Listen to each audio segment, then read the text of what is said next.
আমার পিছনে অনেক কচু গাছ, কচু শাক খাওয়ার মতো হয়ে গেছে। কচু শাক খেতে হবে।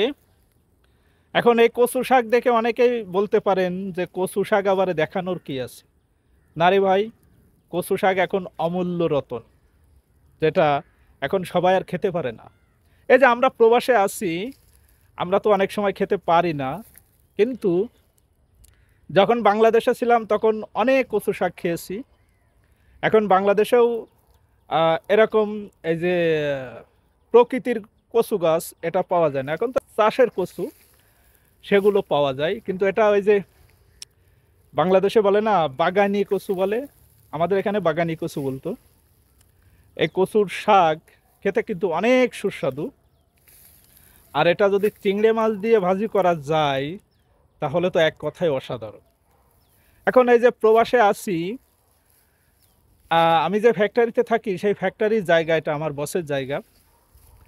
এখন এই কচু শাক আমি মাঝে মধ্যে নিয়ে নিয়ে খাই, আসলে অনেক ভালো লাগে, এবং এই কচু শাক খেতে অনেক সুস্বাদু।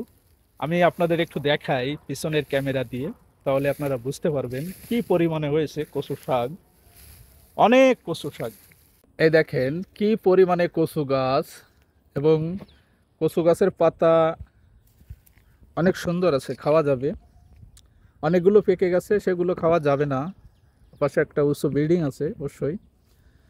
এই কচু শাক খেতে অনেক সুস্বাদু।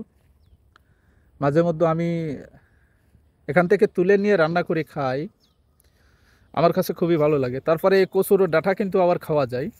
হুম, অনেক সুস্বাদু। আসলে প্রবাসে থাকলে অনেক সময় অনেক কিছু করা যায় না, কিন্তু খেতে ভালো লাগে এই কচু শাক। হ্যাঁ, অনেক কচু শাক। আমি প্রায় সময় এখান থেকে কচু শাক তুলে রান্না করে খাই, আসলে খুব সুস্বাদু। আর কচু শাকের কথা তো বলা লাগবে না, বর্তমান কচু শাক মানুষ অনেক পছন্দ করে, কারণ কচু শাকে অনেক ভিটামিন, এটা এখন সবাই জানে। হ্যাঁ, অনেক আছে, অনেক। মাঝে মধ্যে খাওয়া যায়, আসলে প্রবাসে থাকি অনেক সময়।